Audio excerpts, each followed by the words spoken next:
ఇప్పుడు నేను చెప్పే ఈ 7 ఐటమ్స్ ని మార్నింగ్ పరగడుపుతో అంటే ఒట్టి ఖాళీ కడుపుతో మాత్రం అస్సలు తీసుకోకండి. అందులో నెంబర్ 1 టీ, కాఫీ. వీటిని పరగడుపున తీసుకోవటం వల్ల మనకు కడుపులో మంటొచ్చే అవకాశం ఉంటుంది. ఇక రెండవది పుల్లటి ఫ్రూట్స్ కానీ అంటే ద్రాక్ష, ఆరెంజ్ ఇలాంటి వాటిని పరగడుపుతో తీసుకోకండి. వీటిల్లో ఆమ్లం అనేది ఎక్కువగా ఉండటం వల్ల దీని వల్ల కూడా కడుపులో మంటొస్తుంది.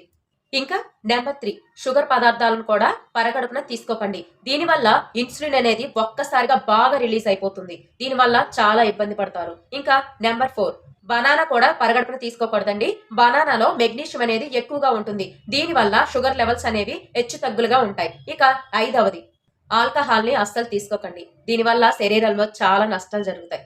ఇంకా నెంబర్ 6 కూల్ డ్రింక్స్ అలాగే సోడా లాంటివి అస్సలు పరగడుపున తీసుకోకండి. దీనివల్ల గ్యాస్, పొట్ట ఉబ్బరం లాంటి సమస్యలు మిమ్మల్ని ఇబ్బంది పెడతాయి. ఇంకా లాస్ట్ వన్ నెంబర్ 7 ఎక్కువ స్పైసీ ఐటమ్స్ అంటే బిర్యానీ లాంటివి కానీ ఏదైనా స్పైసీ ఐటమ్ ని మార్నింగ్ పరగడుపున అస్సలు తీసుకోకండి. అంటే ఏదైనా సరే స్టార్టింగ్ లో ఇలాంటివన్నీ తీసుకోవటం వల్ల మీకు గ్యాస్ సమస్యలు కానీ శరీరంలో ఇబ్బందులు కానీ ఎక్కువగా కనిపిస్తాయి. కాబట్టి ఈ 7 ఐటమ్స్ ని మీరు పరగడుపున తీసుకోకుండా ఉంటేనే మంచిది.